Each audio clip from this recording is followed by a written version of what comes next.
माँ सुमित्रा एक सीधी सादी महिला थी जो शहर में रहने अपने बेटे और बहू के पास आई हुई थी। सुमित्रा की बहू ऋतु आजाद ख्यालों की मॉडर्न लड़की थी। अब छठ का पर्व नजदीक आया तो सुमित्रा ने राघव से कहा, राघव बेटा, छठ का पर्व आने वाला है, तुम मुझे बाजार से कुछ सामान खरीद के ला देना। ठीक है माँ, आप मुझे बता दीजिए क्या क्या लाना है, मैं शाम को आते हुए ले आऊंगा। शाम को जब राघव घर वापस आया तो छठ पर्व का सभी जरूरी सामान खरीद कर लाया। यह सब देखकर ऋतु पूछती है, अरे अरे राघव, ये सब तुम क्या ले आए? माँ छठ का व्रत करेंगी तो उन्होंने कुछ जरूरी सामान मंगवाया था, वही लेकर आया हूँ। माँ जी, ये व्रत पूजा पाठ करने से कुछ भी हासिल नहीं होगा, आप खुद को ही परेशान करोगी। मेरी मानो तो रहने दो ये व्रत वगैरह। नहीं बेटा, मेरी शादी के 7 साल बाद तक जब मेरे कोई संतान नहीं हुई तब मेरी सास ने मुझे छठ का व्रत करने को कहा। लगातार 2 सालों तक मैंने छठी मैया का व्रत किया। इसके बाद छठी मैया के आशीर्वाद से राघव पैदा हुआ। मेरी मानो तो तुम भी ये व्रत कर लो, तुम्हारी शादी को भी 4 साल होने को आए। माँ जी, व्रत करने से कुछ भी नहीं होता। मेडिकल साइंस ने इतनी उन्नति कर ली है और वैसे भी मुझे शहर के टॉप डॉक्टर का अगले महीने का अपॉइंटमेंट मिल गया है। ठीक है बेटा, कोई बात नहीं, तुम व्रत मत करो, लेकिन हमारे साथ छठ घाट तक तो जरूर चलना। देखूंगी माँ जी, अगर टाइम हुआ तो जरूर चलूंगी। राघव, जाओ बेटा, ऋतु को बुला लाओ। ऋतु, तुम तैयार हो गई? क्यों, कहीं जाना है क्या?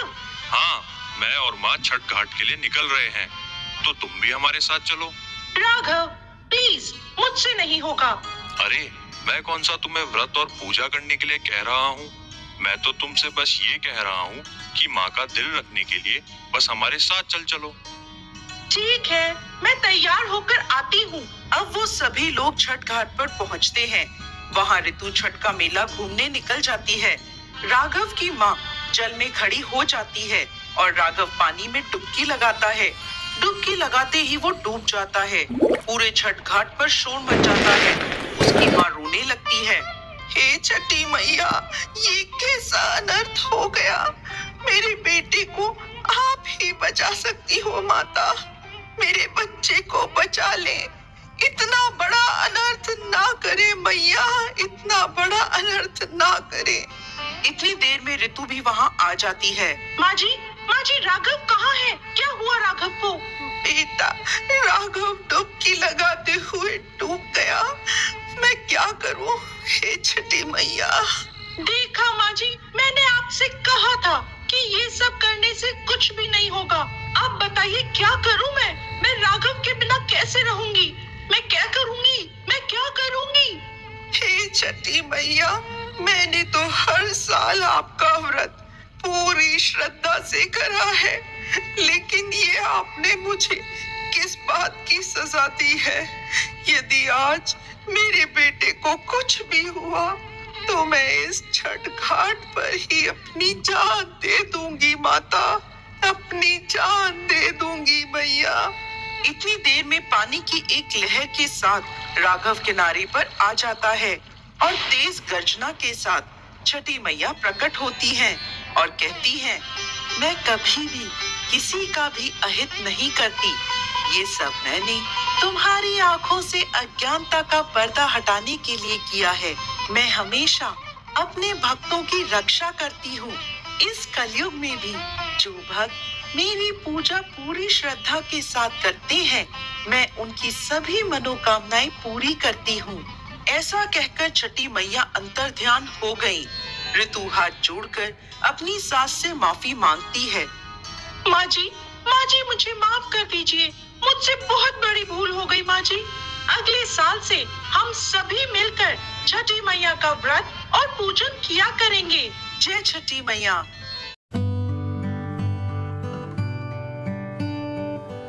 आज से कुछ समय पहले की बात है।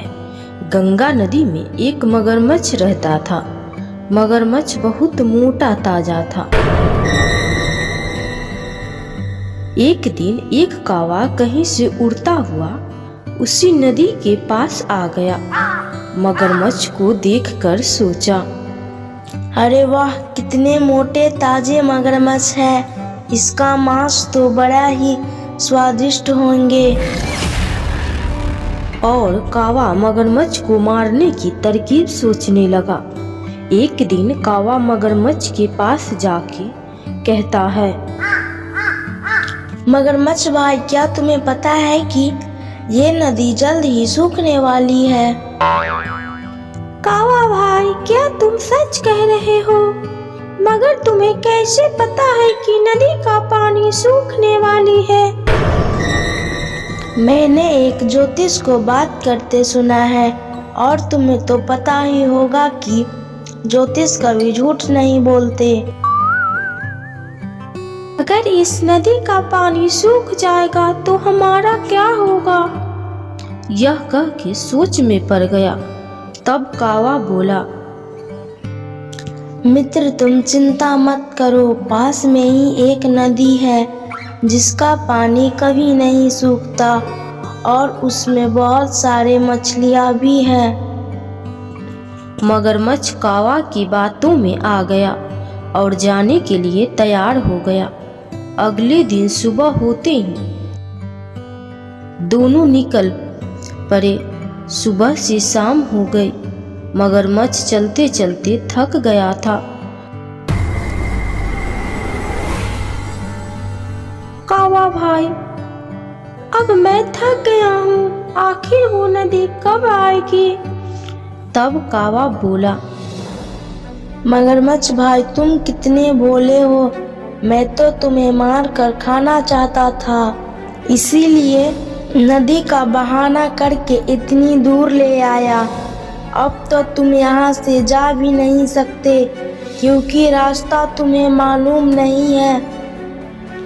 कौवा की बात सुन के मगरमच्छ घबरा गया और बोला, मैंने तो तुम्हें अपना मित्र समझकर तुम पर भरोसा किया था, और तुमने हमें धोखा दिया। कैसे? अब मरने के लिए तैयार हो जाओ। और कौवा मगरमच्छ पर हमला कर दिया, और मगरमच्छ थक जाने के कारण कौवा के हाथों मारा गया। कौवा मगरमच्छ के मांस मजे से खाने लगा। तभी एक सांप आया और कौवा को मार के खा गया।